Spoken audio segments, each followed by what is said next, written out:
República Dominicana pospuso para el 2026 la 10ª Cumbre de las Américas, prevista a celebrarse en diciembre en Punta Cana. Un aplazamiento que refleja el delicado momento político que atraviesa el continente y que pone de manifiesto la división entre países. Todo ello en medio de las tensiones marcadas por el despliegue militar de Estados Unidos en el Caribe y la presión sobre Venezuela. Con esto comenzamos. Los saluda Silvia Cabrera desde Berlín. Titulares. La tensión entre Estados Unidos y Venezuela sigue aumentando, intensificando los desacuerdos en América Latina.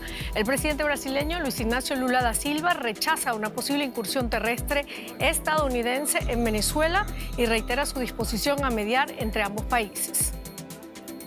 El canciller alemán canceló su participación en la cumbre CELAC-Unión Europea, pese a haberla confirmado semanas atrás. Al parecer, tampoco asistirá la presidenta de la Comisión Europea, Ursula von der Leyen. Según expertos, estas ausencias reflejan tensiones geopolíticas y la influencia de Donald Trump en la relación transatlántica. El cierre del gobierno en Estados Unidos está a punto de convertirse en el más largo de la historia y amenaza con cerrar partes del espacio aéreo del país, así como cientos de programas sociales de alimentación. El estancamiento se debe a las profundas divisiones entre republicanos y demócratas.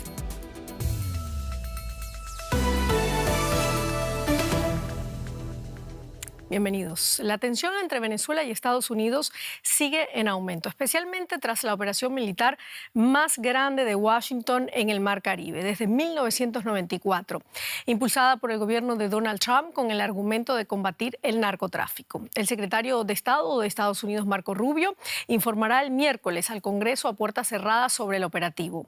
Caracas, sin embargo, denuncia una provocación bélica y acusa a Estados Unidos de intentar justificar una intervención para derrocar a Nicolás Maduro. El USS Gerald Ford, el portaaviones más grande del mundo, va rumbo al Caribe. Se unirá al despliegue militar de Estados Unidos, que incluye un submarino, aviones de combate F-35 y miles de infantes de marina estacionados cerca de las aguas jurisdiccionales de Venezuela. La misión ha generado alarma internacional, pero también en Estados Unidos. Al ser consultado durante una entrevista sobre si Estados Unidos irá a la guerra con Venezuela, Trump rechazó esa opción, pero eludió confirmar o desmentir si su gobierno tiene planes de ataque. Lo dudo, no lo creo, pero nos han tratado muy mal. No solo con el tema de las drogas, han enviado a cientos de miles de personas a nuestro país que no queríamos. Gente desde las prisiones, vaciaron sus cárceles en nuestro país. En medio de las tensiones con Washington, el presidente Nicolás Maduro afirmó que mantendrá la cooperación militar con Rusia, al tiempo que aseguró que esto es algo normal en un cuarto de siglo de cooperación militar y no depende de la situación actual. Tenemos una cooperación tranquila, serena y muy provechosa. Y eso va a continuar. Ahora, porque la coyuntura de amenaza contra Venezuela la convierte en noticia. Correcto. Quizás estas cosas se dijeran en otras coyunturas y no son noticias, pero ahora son noticias. Así que tranquilidad, pues. Venezuela sigue su camino y lo que queremos para Venezuela es ganar la paz. Por su parte, el Kremlin eludió este martes comentar si Rusia ofrecerá ayuda militar a Venezuela en caso de un ataque de Estados Unidos, tras informaciones de una presunta solicitud de Caracas de suministros de misiles, radares y aviones. El creciente conflicto entre Caracas y Washington inquieta en América Latina. Este martes, el presidente de Brasil, Luis Ignacio Lula da Silva, rechazó una eventual incursión por tierra de Estados Unidos en Venezuela y reiteró su disposición a mediar entre ambos países. Yo no quiero que lleguemos a una invasión terrestre, se lo dije al presidente Trump y se lo repito, un problema político no se resuelve con armas, se resuelve con diálogo. Finalmente, el presidente brasileño afirmó que intentará abordar la cuestión de Venezuela y el despliegue de las Fuerzas Armadas de Estados Unidos en el Mar Caribe en la cumbre de la Comunidad de Estados Latinoamericanos y Caribeños, CELAC, prevista para este domingo en Colombia. Y vamos ahora de inmediato a Caracas. Conversamos con Elizabeth Hosto, que tiene más información. Elizabeth, se habla de la llegada de aviones de apoyo desde Rusia. El Kremlin ha confirmado que mantiene contacto con el régimen de Nicolás Maduro. ¿Qué se sabe exactamente allí en Venezuela? Hola Silvia, un saludo especial. Sí, en efecto, la información surgió el domingo que Rusia mantiene convenios con Venezuela y ha firmado algunos contratos para cooperación militar económica y también asesoría de políticos, de influencers rusos hacia el tema de las comunicaciones en el gobierno bolivariano. Es una información que ha surgido a cuentagotas y con pinzas, pero aun cuando se negó hoy que sea una ayuda directa, sí subyace que la relación entre Caracas y Moscú se profundiza a propósito de la diatriba con el gobierno de los Estados Unidos. También se supo que China e Irán son aliados de Maduro y también que quisiesen prestar ayuda desde el punto de vista logístico y de información hacia Caracas en esta situación que mantiene bastante tenso al país, Silvia. Bueno, hay tensión. ¿Cómo están viviendo los venezolanos estos últimos días en los que algunas fuentes hablaban de la inminencia de algún tipo de ataque estadounidense en suelo venezolano? Sí, ya tenemos más de 2 meses en esta situación de anuncio del presidente Trump de intensificar operativos antidrogas en el Caribe. Entonces, en Venezuela la gente trata de vivir como puede, sorteando el tema de la inflación, sorteando el tema de cómo rendir los recursos de cara a fin de año. Hay compras anticipadas de alimentos, de medicinas. La gente trata de estar temprano en casa, las empresas también. De hecho, muchos eventos han sido cancelados en aras de estar tranquilos en casa temprano. El gobierno ha intensificado el patrullaje en las ciudades principales. De hecho, aquí en Caracas, en estaciones del metro, por ejemplo, se ha redoblado la presencia militar con efectivos con caras cubiertas. Eso genera mucha tensión. Y más tensión generó Silvia en los últimos minutos al enterarse el país de que la Cumbre de las Américas de la República Dominicana ha sido cancelada. Entonces surge la duda en redes sociales. ¿Por qué se cancela la cumbre? ¿Qué es lo que sabe el presidente Abinader que no sabemos los venezolanos? Y en todo caso, la tensión está acompañada de esperanza de que la diatriba sea resuelta en mesas de negociaciones con actores principales de la oposición, como María Corina Machado y Raimundo González, por supuesto, Silvia. Claro. Elizabeth, ¿se están dando indicaciones desde el gobierno para protegerse en caso de emergencia ante cualquier imprevisto? Bueno, desde hace 2 meses ha habido una instrucción del gobierno hacia las unidades de apoyo táctico bolivarianos, las llamadas UBICHE, también a las milicias, de tener algún tipo de entrenamiento militar o paramilitar para sortear alguna amenaza de los Estados Unidos. Son básicamente instrucciones a su base social más dura, pero también en la televisión estatal se han dado informaciones sobre estar atentos a alguna invasión, protegerse, pero algo específico como tal, un plan estructurado no lo hay. No obstante, desde el punto de vista retórico, por supuesto, la información continúa muy profusa en cuanto a evitar que el ataque de los Estados Unidos permee a la sociedad venezolana, y para eso se activa el tema de las milicias bolivarianas, que serían 4.500.000 venezolanos dispuestos a defender la patria. Es lo que se sabe estar presente, y también hoy mismo el número 2 del régimen bolivariano señalaba que estemos preparados para lo peor. No sabemos realmente qué subyace en esa declaración, Silvia. Muchísimas gracias, Elizabeth Hostos, desde Caracas, Venezuela. Gracias a usted. Bueno, ya lo escuchábamos, República Dominicana aplazó para el próximo año la 10ª Cumbre de las Américas prevista para diciembre. El gobierno tomó la decisión tras analizar las tensiones actuales en la región generadas por el despliegue militar de Estados Unidos en el Caribe. Washington ha justificado el ataque a numerosas embarcaciones como una lucha contra el narcotráfico. En un comunicado, la Cancillería dominicana se refirió a, citamos, profundas divergencias que dificultan el diálogo productivo. El jefe de la diplomacia estadounidense, Marco Rubio, manifestó su pleno apoyo a la decisión del gobierno dominicano de postergar la cumbre, de la cual ya habían sido excluidos este año Venezuela, Cuba y Nicaragua por ser considerados regímenes dictatoriales por los organizadores. En México y Colombia declinaron asistir en rechazo a esta medida. Analizamos el tema con María Isabel Puerta, profesora de Ciencias Políticas en Orlando, Florida. Gracias por estar con nosotros. Bueno, vemos que la Cumbre de las Américas se pospone al menos por un año en medio no solo del despliegue militar de Estados Unidos en el Caribe, sino también de las tensiones por la ausencia de invitados a Cuba, Venezuela y Nicaragua. ¿En qué momento se encuentran las relaciones entre los distintos países de América Latina? Cordial saludo. Bueno, creo que la introducción deja bien claro que hay tensiones internas, pero que en esas tensiones internas hay un actor que potencialmente puede hacer mucho más frágil cualquier intento por unificar criterios, sobre todo a la luz de lo que está ocurriendo en el Caribe, y es justamente Estados Unidos. Pudiera parecer que es tan solo un tema de agendas, de no coincidencias, de desencuentros, pero uno pudiera interpretar ambas decisiones, ¿no? Tanto esta cumbre de la CELAC que va a tener notables ausencias, pero también la suspensión de la cumbre que en el caso de Dominicana no está claro cuál es la verdadera razón, porque en el caso de la CELAC lo entendemos claramente, ¿no? Pero uno puede entonces, a partir de esa opacidad, uno puede interpretar que el gran problema no es la estrategia de la administración de Trump en el Caribe, sino cómo pudiera esta administración interpretar un encuentro de ese tipo y bajo qué circunstancias se va a construir una agenda en la región cuando hay tanto ruido por los esfuerzos paralelos, por ejemplo, amenaza de sanciones, Mm. más sanciones, amenaza de aranceles, incrementar aranceles.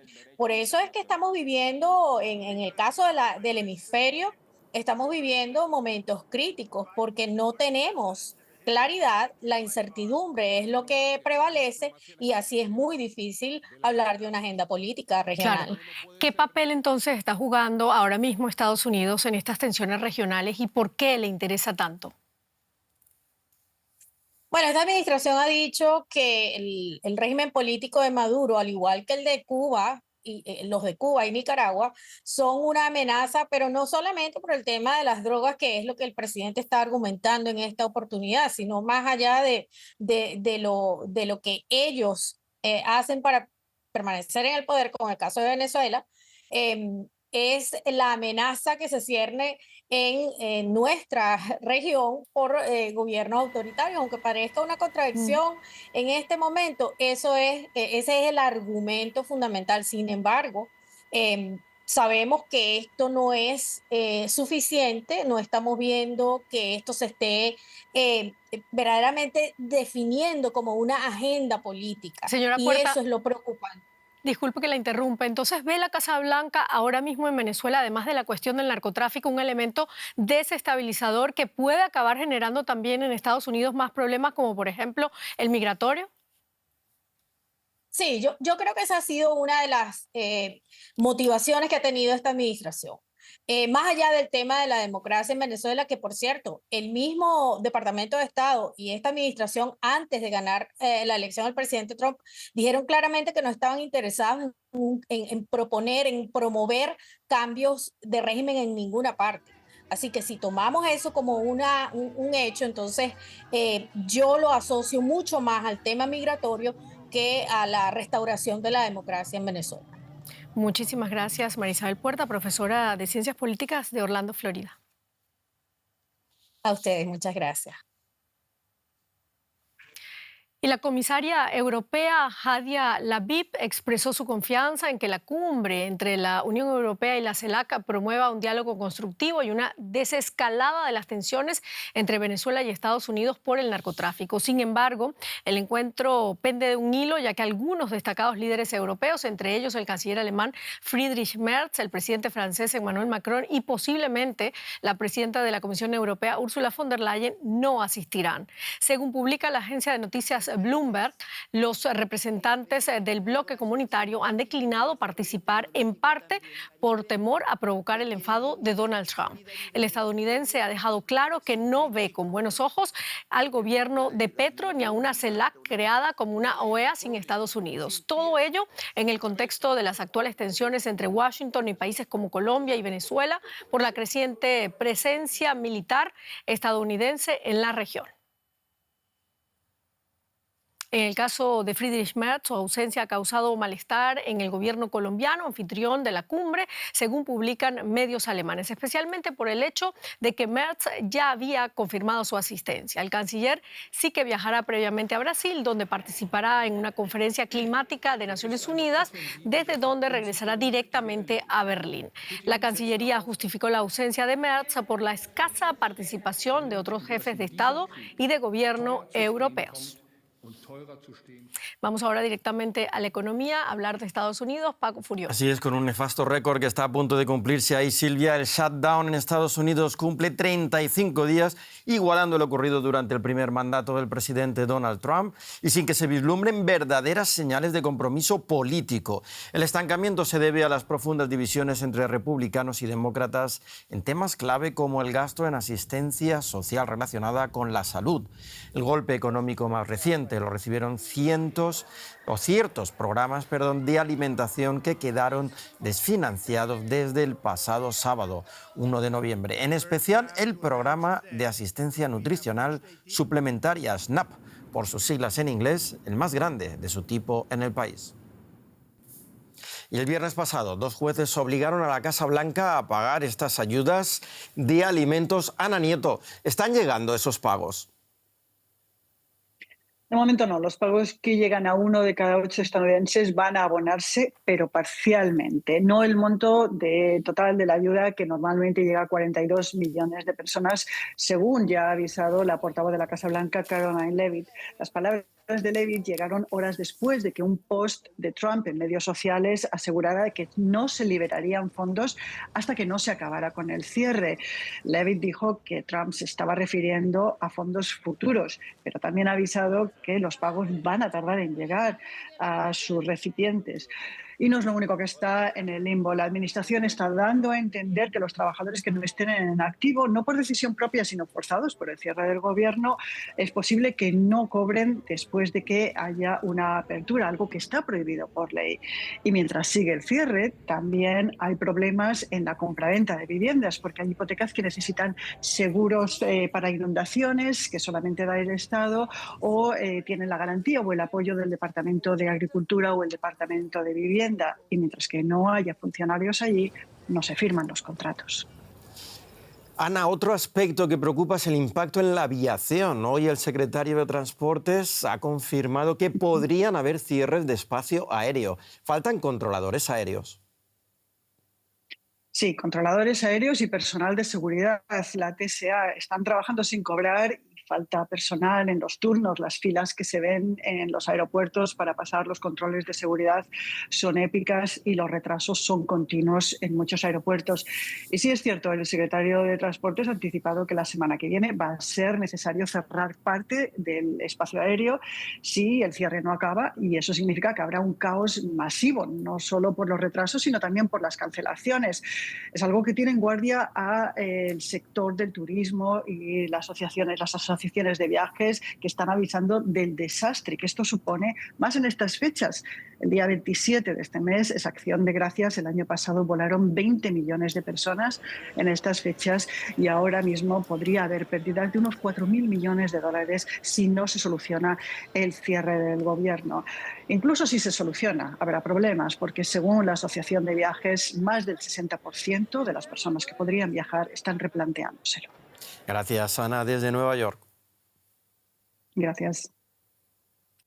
Y dejamos la economía, pero seguimos aquí en Estados Unidos. Sí, porque Dick Cheney, el influyente y controvertido político republicano que llegó a ser uno de los vicepresidentes más poderosos en la historia de Estados Unidos y uno de los principales defensores de la invasión de Irak, falleció a los 84 años. Según informó su familia en un comunicado, Cheney murió el lunes debido a complicaciones derivadas de una neumonía y de una enfermedad cardíaca y vascular.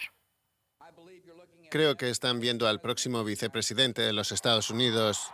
Fue descrito como el vicepresidente más poderoso de la era moderna. Dick Cheney desempeñó el cargo a lo largo de los 2 mandatos del presidente republicano George W. Bush entre 2001 y 2009. Este conservador de línea dura transformó la figura del vicepresidente, que pasó de ser un cargo ceremonial a un arquitecto de la política estadounidense. Su vicepresidencia es recordada por ser costosa y polémica. Cheney apelaba a los estadounidenses que querían acciones decisivas y mano dura.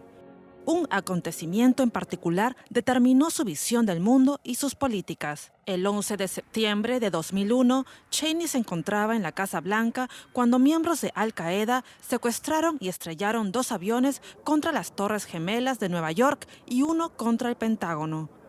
Casi 3.000 personas murieron en ese ataque terrorista. Cheney fue el cerebro detrás de la respuesta ante lo ocurrido. Autorizó el derribo de cualquier otro avión secuestrado y se convirtió en el impulsor de la guerra global contra el terrorismo. También promovió los ataques preventivos y los cambios de régimen en países que él consideraba como una amenaza, y fue clave en la decisión de invadir Irak en 2003. En cuanto a Irak, tenemos un régimen que se dedica a mejorar sus capacidades para desarrollar agentes nucleares y biológicos y, según la evidencia disponible, a acelerar su programa de guerra nuclear. El dictador Saddam Hussein sería capturado y ejecutado e Irak quedaría sumida en años de caos y guerra civil. Y nunca se encontraron pruebas para las afirmaciones de Cheney. También defendió el uso del waterboarding en los interrogatorios y el internamiento de sospechosos en la base de Guantánamo. Sus críticos condenaron estas prácticas, calificándolas de traición a los valores estadounidenses. Años más tarde, Cheney rompería con el Partido Republicano, convirtiéndose en un feroz crítico de Donald Trump. En nuestros 248 años de historia nunca ha existido un hombre que represente una mayor amenaza para nuestra república que Donald Trump. Intentó robar las últimas elecciones con mentiras y violencia para mantenerse en el poder. El legado y las decisiones de Dick Cheney han marcado la política estadounidense hasta hoy. Y los neoyorquinos acuden hoy a las urnas en unas elecciones a la alcaldía que han despertado una gran atención dentro y fuera de Estados Unidos. El favorito es el demócrata Zohran Mamdani, que con 34 años se convertiría en el alcalde más joven de la ciudad desde 1892. Pese a haberse reducido ligeramente en los últimos días, Mamdani le sigue sacando una importante ventaja al ex gobernador demócrata Andrew Cuomo, que se presenta como independiente gracias a una batería de propuestas para combatir la desigualdad que algunos califican de radicales. Mamdani se define como socialista democrático y ha criticado duramente a Israel. El presidente Trump apoya a Cuomo y ha amenazado con cortarle los fondos federales a Nueva York si gana Mamdani. Y la presidenta mexicana Claudia Sheinbaum descartó este martes una potencial intervención armada de Estados Unidos en México, luego de la publicación de reportes de prensa que aseguran que su par estadounidense Donald Trump estaría contemplando enviar tropas para combatir a los cárteles de droga. Eso no va a ocurrir, eso fue lo que dijo la mandataria izquierdista tras ser interrogada en rueda de prensa. No estamos de acuerdo con ninguna intervención, agregó. Sheinbaum explicó que ha desarrollado con Washington una estrategia de seguridad durante meses que fue firmada en la visita del secretario de Estado estadounidense Marco Rubio a la capital mexicana en septiembre y que, por tanto, cualquier plan de intervención estaría fuera de lugar. América Latina y el Caribe tienen hoy la tasa global de fecundidad más baja de su historia, 1,8 por debajo del 2,1 necesario para mantener estable la población. Según un informe publicado por la CEPAL, esto responde a factores que van desde la disminución de la mortalidad en la niñez hasta problemas para conciliar vida laboral, acceso a la vivienda y cuidados, también la familia. Colombia es el país con la mayor reducción en la tasa de natalidad en la región. Una escena cada vez menos familiar en Bogotá. La natalidad no para de caer en el país y en la región. El factor económico es clave. Porque si uno hace cuentas, dice, no soy capaz. O si averigua previamente cuánto vale un jardín infantil, por ejemplo, o un tarro de leche, o unos pañales, como que uno dice, no soy capaz, o no puedo, o no doy para hacer las cosas que estoy haciendo sin ser mamá. Según la Universidad Javeriana, en 2070 la población en edad escolar se habrá reducido un 14%. La rápida caída de la tasa de fecundidad en Colombia ya generó el cierre de 3.021 sedes educativas, de las cuales 1.033 son colegios privados. Esto representa un desafío para las instituciones escolares. Es un tema más apremiante y ya lo hemos visto cómo se han cerrado muchísimos colegios en Bogotá y en el resto del país. Los padres que eligen colegios privados en Colombia hacen una inversión que puede superar los $1.000 por mes en solo la colegiatura, pero con eso esperan garantizar un mejor futuro a sus hijos. En general en el mundo, ir a un colegio privado es sumamente costoso. La diferencia es que en otros países, en los países desarrollados, la educación pública es de buena calidad. Entonces, si tú no estás dispuesto o no puedes acceder por costos a la educación privada, tienes buenas opciones públicas. En Colombia tú no tienes buenas opciones públicas. Algunos expertos consideran que la baja natalidad ofrece oportunidades de inversión para mejorar la educación en el país. Yo puedo aumentar los colegios que son de jornada única, puedo mejorar el sistema de alimentación escolar, puedo reducir el número de estudiantes por profesor, lo cual aumenta la calidad de la educación. Todo esto redundaría en el mediano plazo en una población más educada y por lo tanto más productiva. Más allá de los costos de educación, algunas jóvenes consideran que el contexto de crisis global desestimula la maternidad. O sea, el miedo a tener un hijo en esta sociedad, en Bogotá, en Colombia, no sé, ver cómo estaba desarrollándose el mundo, las guerras, no sé, creo que las presiones sociales me hacían tener un cierto miedo. Las largas jornadas laborales también dejan poco tiempo a las obligaciones que suponen tener familia. La realidad es que los niños están creciendo con niñeras o con los abuelos, nunca ven a las mamás porque salen temprano, llegan tarde y pues son las horas de dormir y ya pues el tiempo que se comparte es muy poco. Licencias de maternidad y paternidad más prolongadas e incentivos económicos son algunas de las medidas que se han tomado en países desarrollados para frenar la caída de la natalidad. Y con esto terminamos nuestro informativo. Pueden ampliar todos estos temas y más en nuestras redes sociales. Gracias por acompañarnos. Hasta luego.